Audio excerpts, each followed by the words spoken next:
Buenos días, jóvenes alumnos. Vamos a empezar a desarrollar la presente sesión, ¿ya?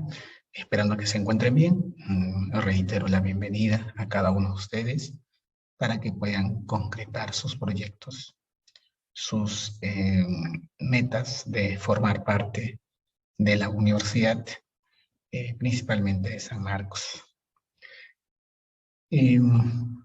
Vamos a desarrollar los primeros pasos del curso de literatura. Entonces, permítanme ampliar mi pantalla para compartir con ustedes. Bien. Está el tema de la teoría literaria. Para entender un poco la teoría literaria, vamos a desarrollar lo siguiente. A ver, vamos a ver un poquito algo de pizarra. A ver, jóvenes.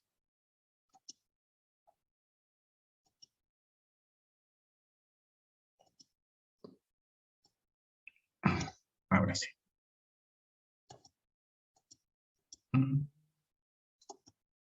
instante, permítanme compartir.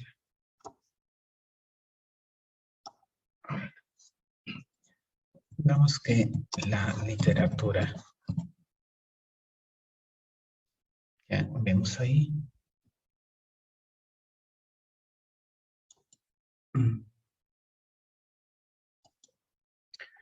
Vamos a poner un color para que puedan ver. Eso está bien. Ya. La literatura. ¿Qué hay que recordar sobre la literatura? Hay que recordar que la literatura es arte a través de palabras, ¿sí? Como arte a través de palabras expresa un punto de vista, ¿no? Un conocimiento.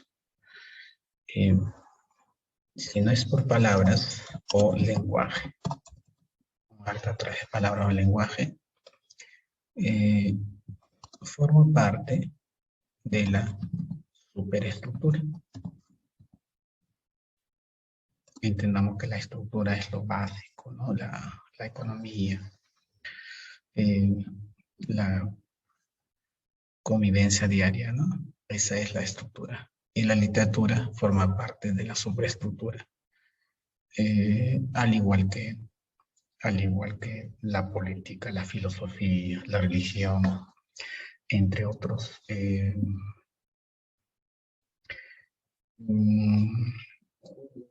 modos de pensamiento, de factor, ¿no?, que rodea al hombre y a su sociedad. Bien, entonces esa es literatura.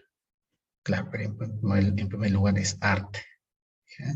Arte con palabras, al igual que las otras artes como la música que usa la melodía, como la pintura, los colores, ¿sí? La literatura usa la palabra como medio de expresión. Entonces no es un arte simplemente como aquello que transmite belleza, ¿no? No forma parte de la superestructura.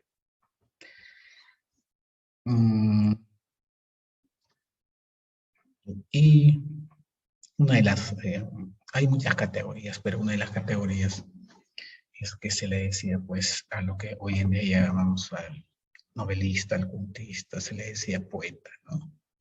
Poeta. Homero era poeta. Homero fue poeta o es poeta. Bueno, sí, Homero es entendido como una persona que habría existido. Muy bien. Y es importante también entender en ese sentido las funciones de la literatura. ¿Ya? Las funciones de la literatura. ¿Para qué sirve la literatura, jóvenes? Claro, en otras materias es fácil, ¿no? La historia sirve para poder analizar el pasado, presente para poder entender, para podernos proyectar al futuro, la economía, la física, la biología, ¿no? Esa es más fácil. Pero la literatura, como expresión cultural, en primer lugar forma parte. En todo caso es una forma de conocimiento, ¿no? La literatura es una forma de conocimiento. Un conocimiento histórico, psicológico, científico, físico, religioso, y de la vida cotidiana. Solo que está expresada de una manera simbólica, metafórica, sugerida. Pero si nosotros profundizamos un poquito más, la literatura contiene todo eso. A través de la literatura podemos entender la filosofía, la economía, la historia, y tiene todo eso. Entonces es una forma de conocimiento. Por ejemplo, a través de las obras de Sófocles podemos conocer no solamente la política, podemos conocer, por ejemplo, las desviaciones de personalidad, si quieren. La mujer muy pegada al papá, el complejo de Electra, o el hombre pegado muy a mamá, el complejo de Edipo, ¿no? No solamente eso. A través de las obras de Homero podemos entender Grecia, ¿no? La Grecia de esa época, ¿no? Entonces es una forma de conocimiento, la literatura. Pero también podemos ver acá a unas funciones de manera segmentada, particular. Por ejemplo, cumple una función ideológica, cumple una función política.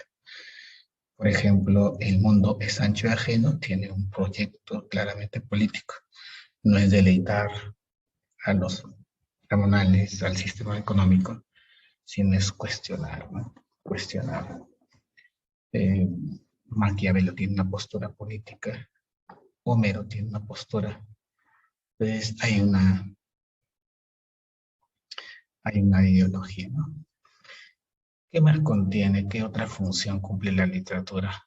Una función de su rol estética. Cumple una función estética. O sea, la literatura como esencia es arte y cumple eso.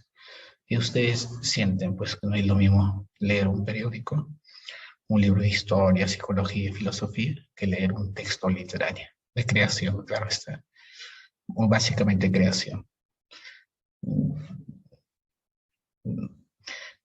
Hasta los ensayos en todo caso, ¿no? Cuando tiene una mano literaria, es elegante, un deleite leer los ensayos de Octavio Paz, los ensayos de Mariátegui, inclusive los ensayos de González Prada, ¿sí? Y más aún cuando leemos un cuento, una novela, desde las primeras palabras o oraciones nos llevan hasta el final, porque tiene esa magia artística. ¿Qué más tiene la literatura? También tiene eh, cuando terminamos de leer un poema, un cuento, una novela, eh, hay una enseñanza. Al final se vuelca una enseñanza, alguna, algún mensaje. Entonces hay una educación. Obviamente hay géneros, hay autores que básicamente exaltan, ¿no? Esta parte, ¿no? Como por ejemplo los neoclásicos, como el autor de El sí de las niñas, que ha tenido una influencia en el Perú, con los del teatro, ¿no? Por ejemplo, pensemos en eh, Manuel Ascensia Segura con Yacatita, ¿no? Hay una carga educativa. O en las fábulas de Mariano Melgar, ¿ya? O en las fábulas por extensión. También, también para qué leemos es Por ejemplo, ¿para qué escuchamos la música? En estas pandemias, por ejemplo, cómo hemos sobrevivido, ¿no? Los primeros meses de la cuarentena, a través del arte, con la música, con las películas. Y la literatura está ahí, la literatura. Entonces, también ayuda a pasar un momento, ¿no? Entonces, un momento tiene un rol de solas, una función, vamos a llamar acá, recreativa. Una función recreativa. ¿Ya? Así podemos sintetizar, ¿no?, la función de la literatura. Bueno, estamos en el tema de la teoría literaria. Hay que recordar esto, ¿sí? Y las buenas obras contienen todo eso. Contienen todo eso. Como 100 años de soledad, como El Quijote, como la Divina Comedia, como la idea de la Odisea, ¿no? O las obras de Shakespeare como Hamlet, ¿verdad? Entonces, jóvenes, pero fragmentando, visualizamos esas 4 funciones. Por último, ya para no escribir ya, para pasar a lo que nos concierne, que son 2 temas. En todo caso, voy a poner acá como título. Aparte de funciones, es importante entender jóvenes, las teorías literarias, o si quieren, la teoría literaria.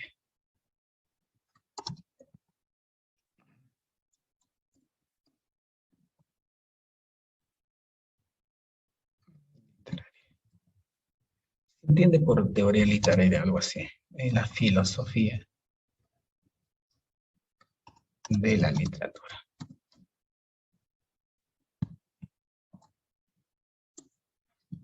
En la filosofía de la literatura es la parte ontológica de la literatura. Es la parte donde se explica, se fundamenta qué es literatura, de qué está hecha la literatura, por qué es literatura. Por ejemplo, esos letreros que dicen gota en gota se agota el agua. ¿Por qué? ¿Por qué sería literatura o no lo sería? Por ejemplo, no hay mal que dure 100 años, ¿no? Los refranes, me refiero. ¿Por qué literatura es? Entonces hay unos fundamentos, ¿no? O qué es el escritor, qué es el lector, qué es, qué es la obra. Entonces, filosofizar, ¿no? Eh, Todas las actividades literarias, ¿no? Desde el escritor, de la manera como se produce hasta la forma como llega al público, ¿no? Entonces, todo eso es la preocupación, ¿no?, del quehacer literario. Muy bien. Dentro de esto, dentro de estas preocupaciones que han tenido los primeros filósofos, Platón, Sócrates, Aristóteles, encontramos 2 puntos, 2 aspectos. Hay más historia literaria, que es lo que más con que asociamos, ¿no?, las enseñanzas de la literatura. La crítica literaria, que es una valoración de las obras o una explicación, una exégesis de las obras. Tenemos un contacto entre el autor y la obra. Como por ejemplo, entender, ¿no?, qué significa Trilce como obra. Entonces, esa es la crítica literaria. Pero vamos a abordar 2 aspectos. Los géneros literarios. Géneros literarios. Y en segundo lugar vamos a hablar de las figuras literarias.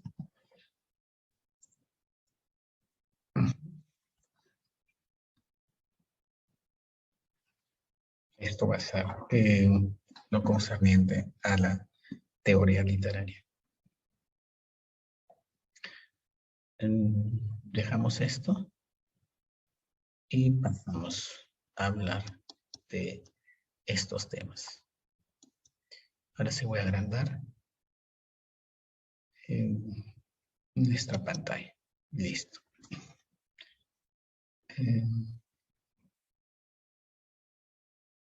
Entonces, esto es de manera puntual lo que vamos a desarrollar en esta ocasión, los géneros y las figuras. A ver, empecemos con el primero, los géneros literarios. Y seguramente recuerdan ya en sus otros ciclos, en sus estudios, en el colegio, ya, que género se refiere a un conjunto de obras que reúnen ciertas características, ¿no?, comunes. Entonces se entiende por géneros la agrupación de obras de acuerdo a unas características particulares.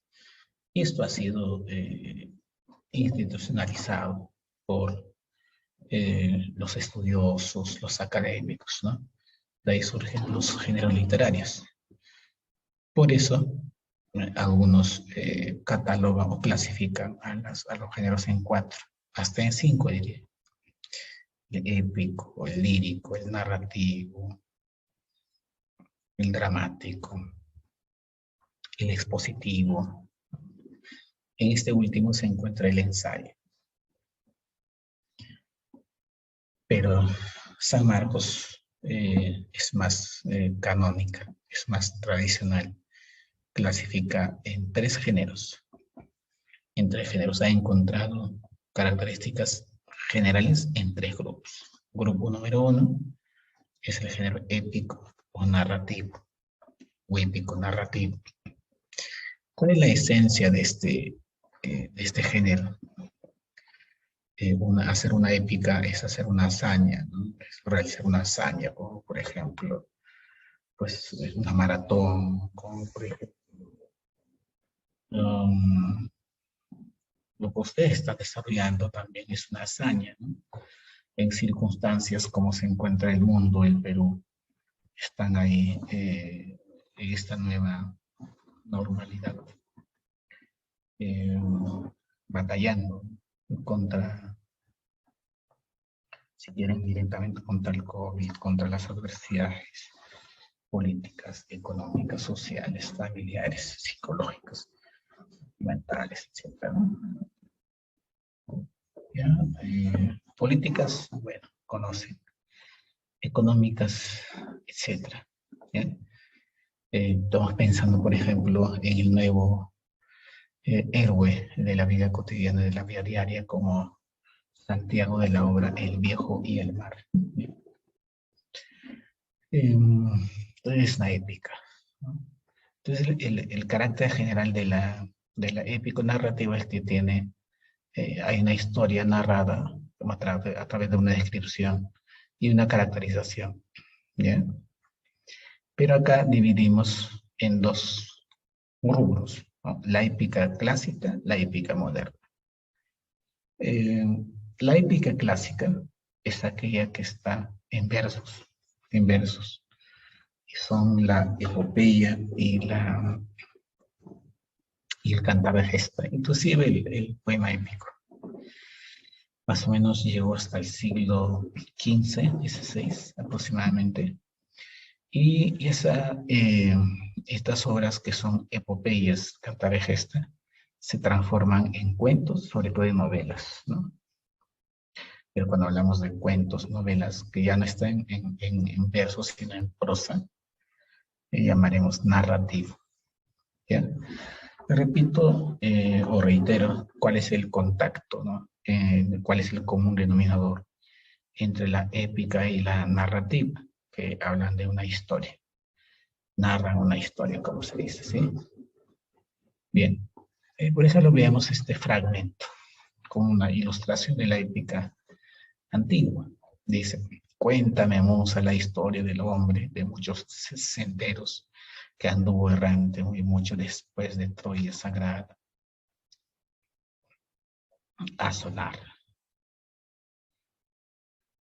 Vio muchas ciudades de hombres y conoció su talante, y dolores sufrió sin cuento en el mar, tratando de asegurar la vida y el retorno de sus compañeros. Bueno, hasta ya conmueve, ¿no? Cuéntame, moza, la historia del hombre, de muchos senderos, de muchos caminos que anduvo equivocado, perdido, por mucho después de Troya, ¿no? Sagrada solar, ya luego de haber destruido Troya, en otras palabras. Entonces, por cultura general, al menos nosotros nos percatamos que se refiere a Ulises, ¿no? Al ingenioso Ulises, ¿no? Vio muchas ciudades de hombres y conoció sus talantes y dolores, sufrió sin cuento en el mar, tratando de asegurar la vida y el retorno de sus compañeros. Entonces es una lucha por salvar su vida, no solamente ha habido una lucha en la guerra, pero no consiguió continuar la lectura, no consiguió salvarlos, con mucho quererlos. Eh, pues de su propia insensatez sucumbieron víctimas locas. Hiperión, Helios, las vacas comieron, y en tal punto acabó para ellos el día de retorno, ¿no? Entonces, a veces en la vida nosotros no nos comportamos bien, ¿no? Ya, si les preguntara, si estuvieran en vivo, ¿no? ¿Qué errores creen que han cometido por no preguntarles, por no decirles qué pecados o qué deslices, ¿no? ¿Cómo te hubiera gustado laborar, actuar en enero, en febrero, en marzo? ¿No? ¿Cómo te hubiera gustado, no? Pero a veces nos gana la imprudencia, la insensatez, como se dice acá. Bueno, dice, Diosa hija de Zeus, también a nosotros, cuéntanos algún pasaje de estos sucesos. Es una invocación a la moza, ¿no? Para que haga recordar, para que venga a la memoria, ¿no? Esos momentos, no sé, pues, gozosos o dolorosos. Entonces hay una historia ahí, hay una historia, ¿no? Como se dan cuenta, repito, es pues la Odisea. Entonces, esa es la épico narrativa.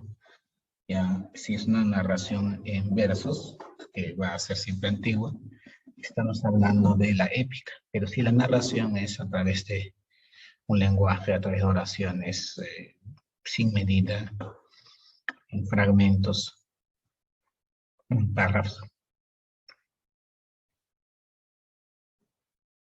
En ese caso estamos hablando de la narrativa. Bien, ahorita vamos a ampliar un poquito más. La lírica viene de, bueno, es bastante subjetiva a diferencia de narrar, contar, describir, ¿no?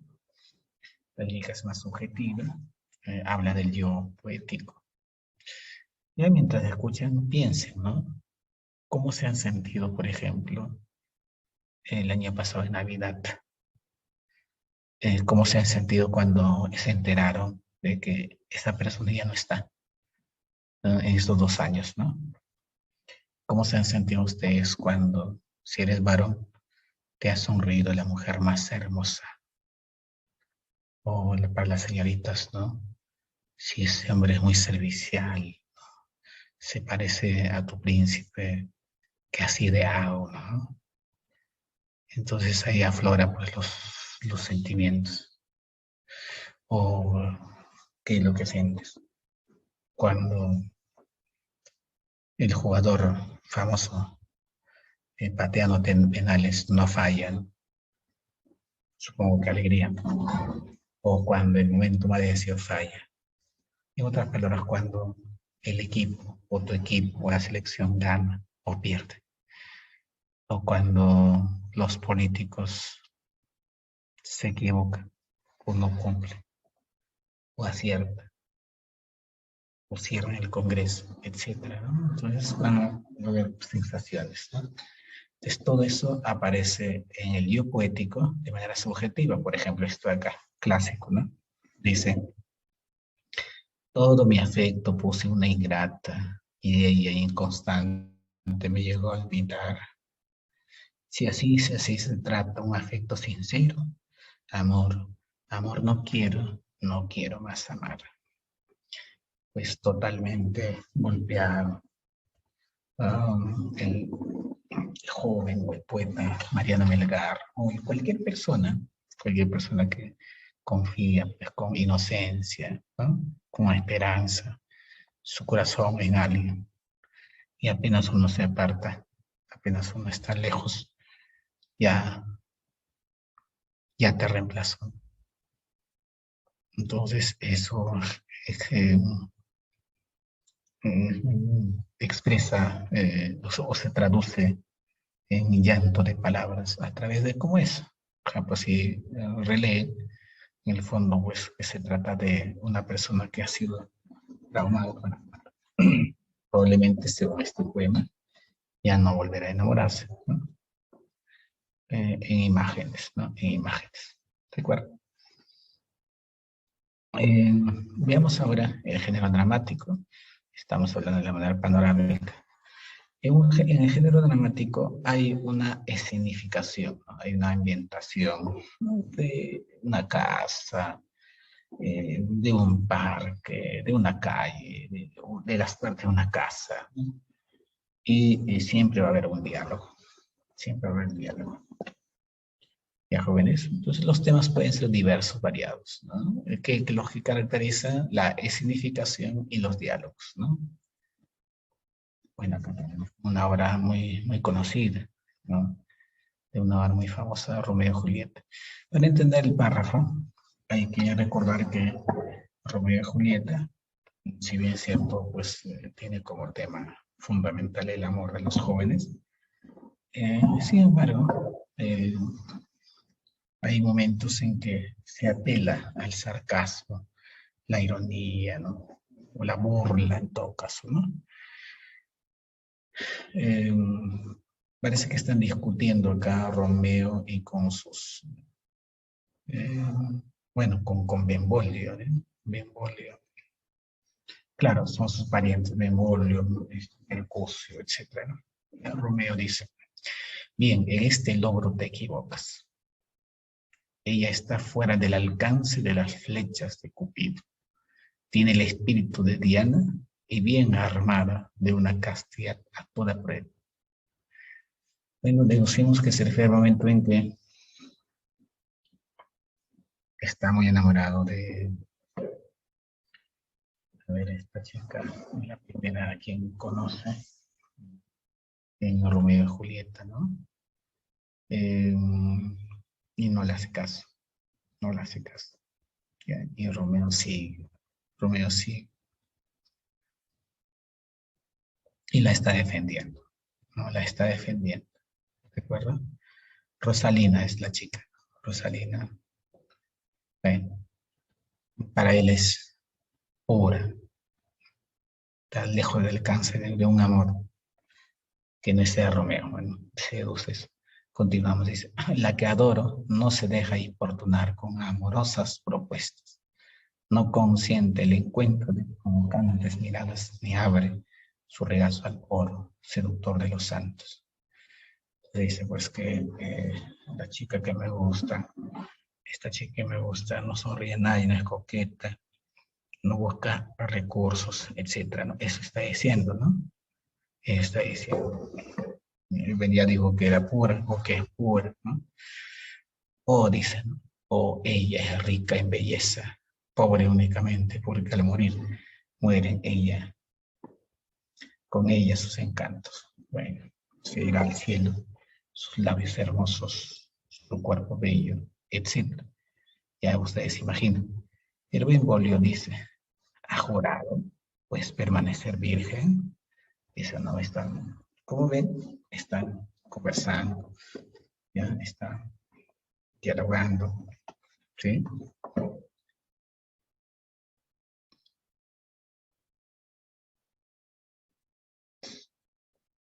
Eh, Veamos una vez más al género épico narrativo. Eh, las tradicionales, como les dije, son la epopeya, el canto de gesta y el poema épico, que como tienen, como ya señalamos hace un instante, que están en verso, pues también se le llama épica clásica. Esas tres, la epopeya, el cantar de gesta y el poema épico. En cambio, tanto la novela, el cuento, crónicas, etcétera, está en prosa, ¿ya? Prosa.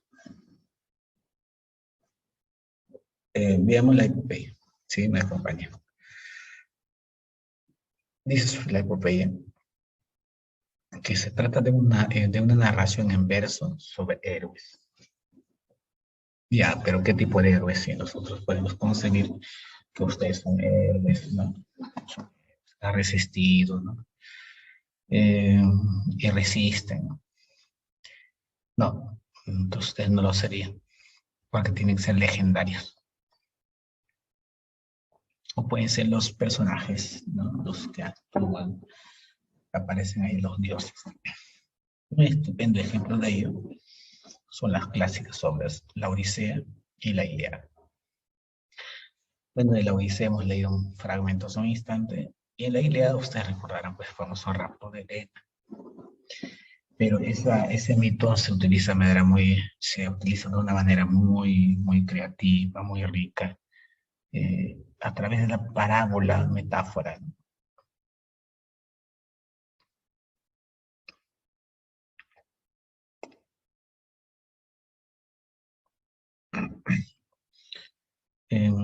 Pero también hay semidioses, ¿no? ¿Verdad? Listo. Eh, el cantar de gesta, el cantar de gesta, aparece en la Edad Media, ¿ya? En la Edad Media. Eh, y tiene como esencia, tiene como rasgo fundamental.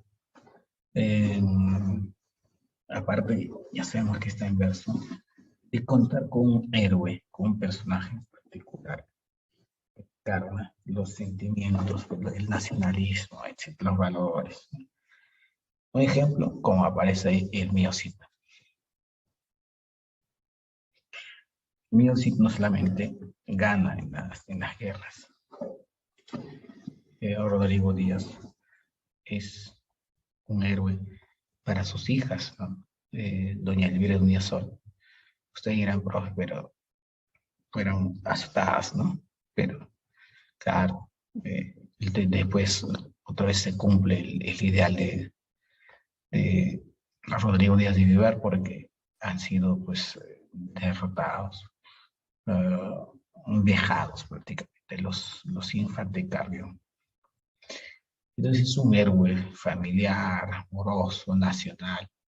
Es pues el prototipo, el primer prototipo de lo que tiempo después se convertiría en novelas de caballería. ¿Ya? Eso sí. Eh, hablemos de la épica moderna.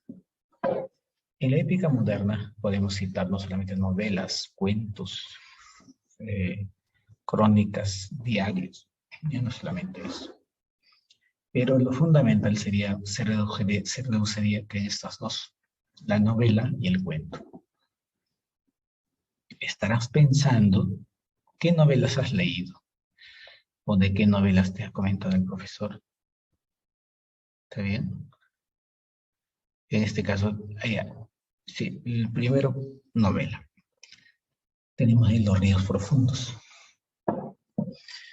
Es la historia en prosa del niño Ernesto que llega al Cusco, ¿verdad? Y encuentra un sinsabor por parte del rezago del Gamonal el Viejo. No da ganas de quedarse ahí. Pero no es suficiente, pues, ¿no? Con el abrazo de las piedras del Cusco, del Coricancha, ¿no? No es suficiente. Entonces, eh, se continúa, en el camino de lucha. Eh, la novela es extensa, ¿verdad? Es extensa en general y por lo tanto hay muchos personajes. ¿Sí? Esa es una novela. Pero volviendo a lo que comentamos de los ríos profundos, eh, luego de ese abrazo con la naturaleza, o más exactamente con las piedras del Cusco, el Coricancha, no se quedan en el Cusco, continúan. Se van y pues ya viene el momento de matricularse y matricular al hijo. al niño Ernesto y como saben, pues está en el colegio de Abancay. Bueno, y hay muchos personajes, doña Felipa, Lleras, Valle, Opa Marcelina, muchos personajes.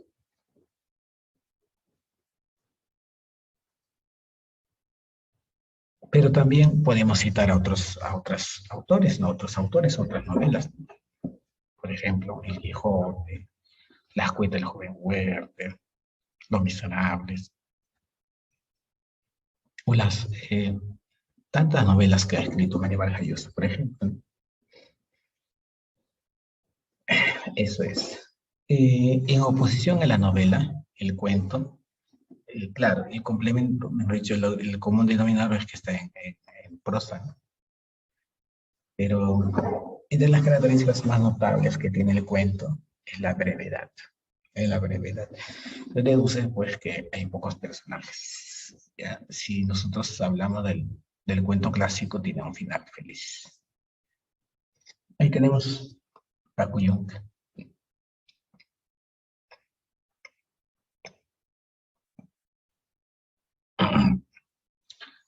Que es más o menos breve, ¿no? Es el maltrato, ¿no? Por parte de la familia de Humberto Grieve hacia Paco Yunque. ¿Ya? Eh, ese es un cuento.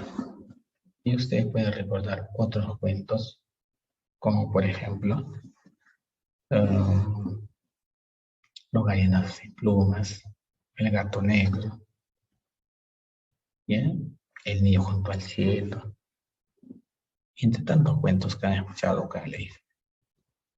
¿Sí? Bien, eso sería entonces respecto a la épica. Hablemos de la lírica. Ya comentábamos, ¿no? Por distintos factores, las situaciones distintas, amorosas, políticas, no sé, familiares, tenemos sentimientos distintos. Y eso es, para eso está la lira o la lírica. Generalmente en verso, puede ser en prosa también, ¿ya? Pero generalmente está en verso. La oda, por ejemplo, es una, es una especie lírica que exalta a una persona, a un hecho.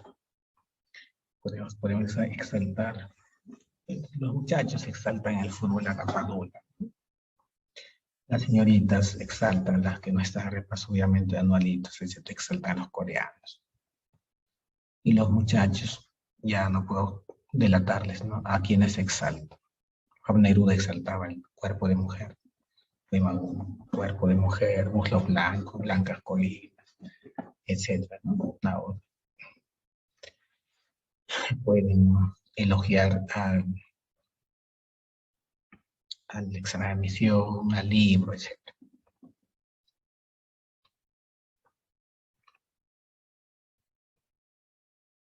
Por ejemplo, tenemos esta clásica ilustración de Fray Luis de León, Oda a la vida retirada, ¿no? Es la oda al campo, al paseo, al relax.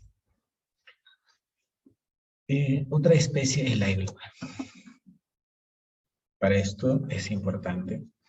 Yo no sé qué sienten ustedes cuando ven en las calles sin un solo árbol, sin una sola planta, solo botellas, piedras, desperdicios, y personas caminando, pues, no sé, pues, como fantasmas, ¿no? No sé qué sienten eso. No sé cómo imagina usted vivir en la avenida Bancay. Me refiero por la contaminación visual, contaminación auditiva, contaminación a la respiración, al aire, mejor dicho.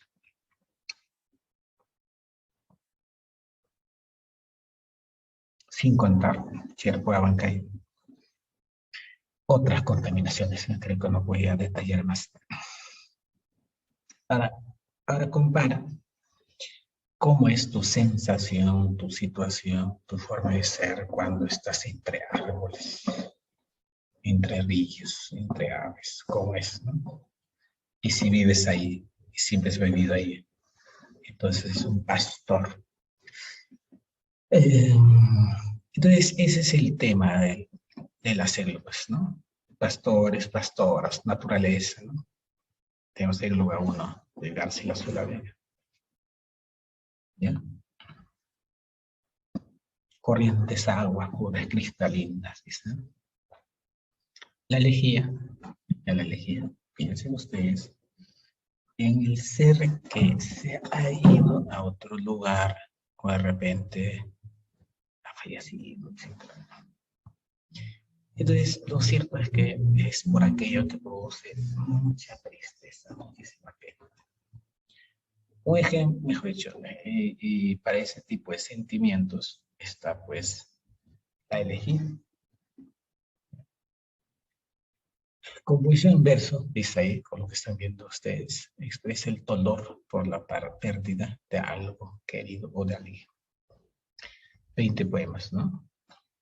Me gusta cuando callas porque estás como ausente. Me oyes desde lejos y mi voz me toca la triste buscando, ¿no? O por 20, ¿no? Puedo escribir los versos más tristes esta noche, clarísimo, ¿no? O los yarabís que hemos leído, ¿no? Que hemos leído. O los otros poemas que ustedes han leído. No sé, de Becker, de Garcilaso. Los yarabís de Máquina Melgar.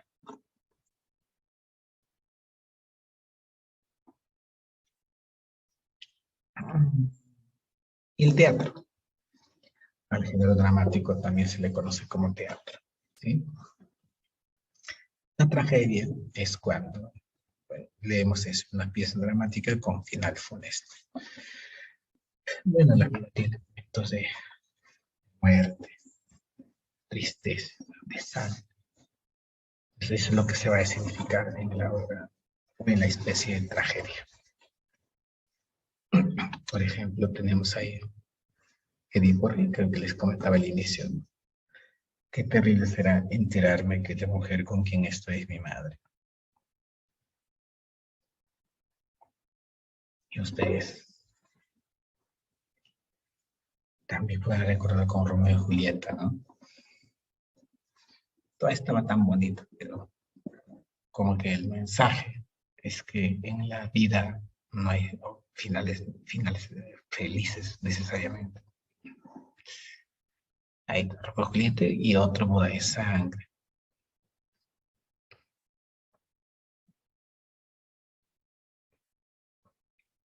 La comedia es parte jocosa, por ejemplo, de la personalidad. Eh, que enfocan, que trabajan para encontrar sus momentos grotescos, graciosos, exagerados. Eh, un drama tiene final feliz. ¿Ya? Un drama. Ahorita llegamos al drama. Comedia ñacatita, el avaro. El drama, como mencionaba hace un instante, es la combinación de tragedia más comedia. Un final feliz, al menos el drama creado desde Garcilaso. Ejemplo, La vida es sueño. Triste no estar encarcelado sin saber por qué. Triste, ¿no? Para las señoritas que han depositado toda su confianza, ¿no? Toda su esperanza, todo su ideal.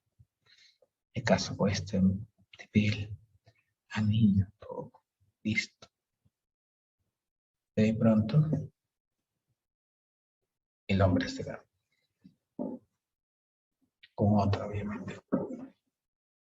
Es terrible eso. Hablamos de Rosaura. Y otra vez que no sabes quién es tu papá, tu mamá, simplemente estás enterrado. Es el Segismundo, ¿no? La vida del sueño. Al final, se han visto padre e hijo y es heredero de Segismundo. Y Rosaura se casa con el hombre que la ha dejado. Hoy anda y muy parecido. acuerdo? Hay más especies, obviamente, como tremes, etc. Bien, hablemos de las figuras literarias. Hablemos de las figuras literarias. Podemos hacer algunas analogías, ¿no?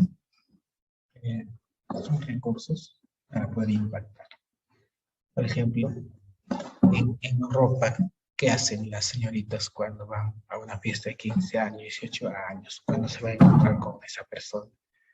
Y los jóvenes, los varones igual, ¿qué hacen? Buscan impactar, sobresalir, ¿verdad? Más o menos podría ser entendido así o entendida así. Entendidas así las figuras literarias, ¿no? Es para generar un impacto, básicamente. Pero no es cualquier impacto, en verdad. Bien. Bueno, tiene ese papel.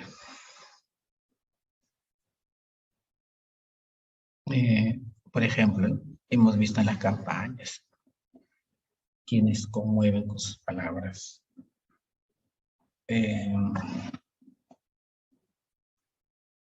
Siempre tenemos un amigo, un familiar que es muy dicharachero, un showman. Ahí está usando las figuras literarias. Está usando seguramente exageraciones, seguramente está utilizando el eufemismo para suena directo, es algo. Y veamos allá. Por ejemplo, bueno, no solamente en la poesía propiamente, en la oficial, sino también está en la vida cotidiana, ¿no?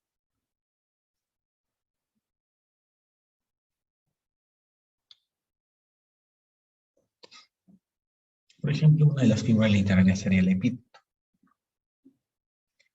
El epíteto consiste en resaltar la cualidad innata, inherente de las cosas. Por ejemplo, en las largas noches del helado invierno, cuando uno está mal, la noche es eterna. Entonces no era necesario decir largas noches, ¿verdad? Pero la pone, la emplea para poder resaltar más del helado invierno, ¿no? Lágrimas. Becker. La anáfora consiste en la repetición de palabras al inicio de cada verso, ¿no?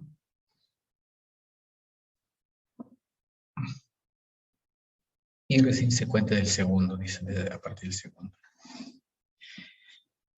Por ejemplo, dice, tranquilo, espera, tranquilo, oye, tranquilo, contempla este mundo. Ahí vemos, ¿no? Tranquilo, tranquilo. Ya, de Arguedas, maestro Arguedas. Bueno, se supone que es ¿cómo se llama la obra? Catapay.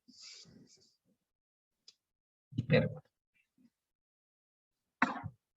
nosotros, por más que postulemos derecho, o matemática, o ingeniería, tienen algo de poetas. Por ejemplo, como piden la comida mamá para poder impactar, como le hizo. Bueno, cuando agradeces, alguna vez has dicho, un millón de gracias. Exageraciones, ¿no? Consiste en exagerar, vamos a leer el PPT. Una cualidad o una característica de una situación o un personaje. Entonces, todos los hombres de la tierra te rodearon, les vio el cadáver triste, emocionado, hecho de andar. Exagerando, ¿no? Que participan todos los hombres, ¿no? Todos los varones, no como género, sino como ser humano.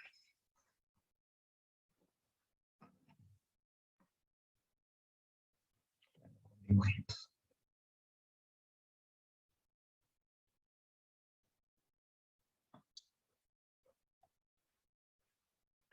Hipérbato.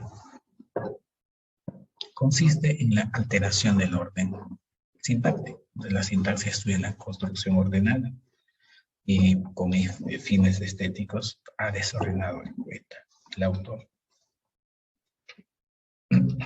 Por ejemplo,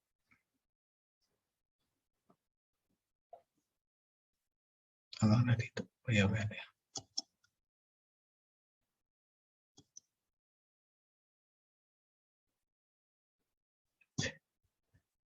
Un segundito. Ahora sí puedo ver. Dice, dentro de la fragua lloran dando gritos los gitanos. El aire vela, pero el aire la vela, vela, el aire la está velando. Suena bien, sí, suena bien, pero está desordenado.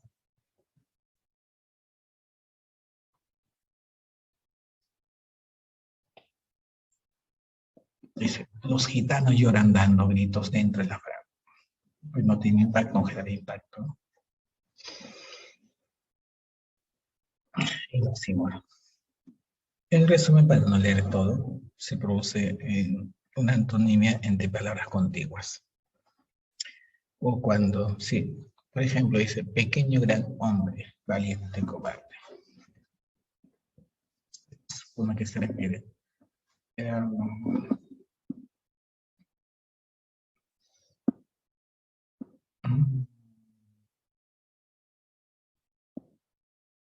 Se rinde. Valiente cobarde. ¿Ya? Ahí vemos más claramente, ¿no? Oposición de ideas a través de palabras contiguas.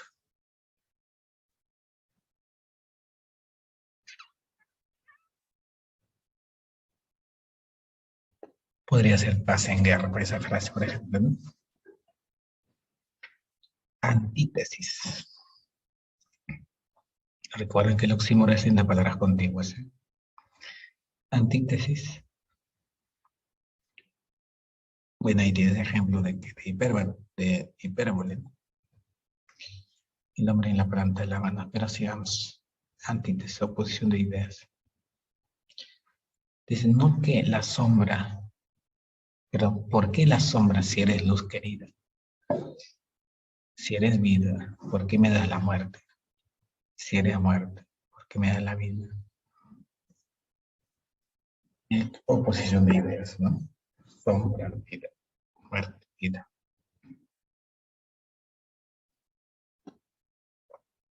Otras figuras. Sinestesia. Consiste en asociar dos sensaciones diferentes o una sensación a un sentimiento. Cruce de sentimientos, por ejemplo. Yo soy aquel que ayer no me decía el verso azul en la canción profana, ¿no? Famoso Rubén Daniel. El verso azul. ¿Qué otra sensación? Pues el verso simplemente imaginábamos para los ojos.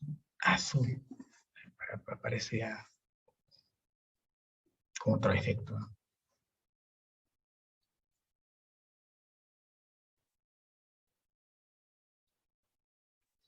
El símil bastante conocido, ¿no?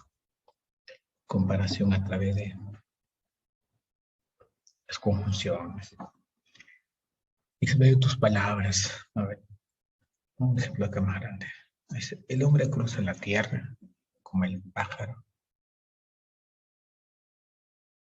Ya reitero a través de cómo, aún otras palabras. El pájaro cruza la tierra como el pájaro las andas. Llegar causa el mal y muere sin dejar listo. Bueno, nos interesa el símil.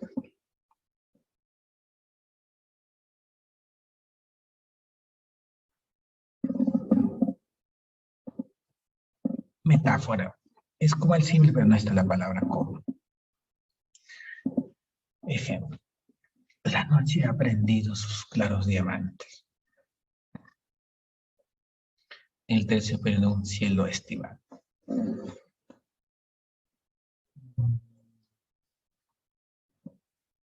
Claros diamantes, ¿no? ¿A qué se refiere claros diamantes? Estrella. El terciopelo de un cielo estival. Aparentemente es directo, pero no. Hay una simbología.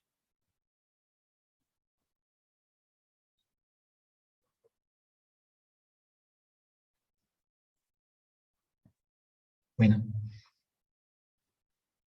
eso sería respecto a la parte teórica. Podemos pasar a la práctica, ¿sí?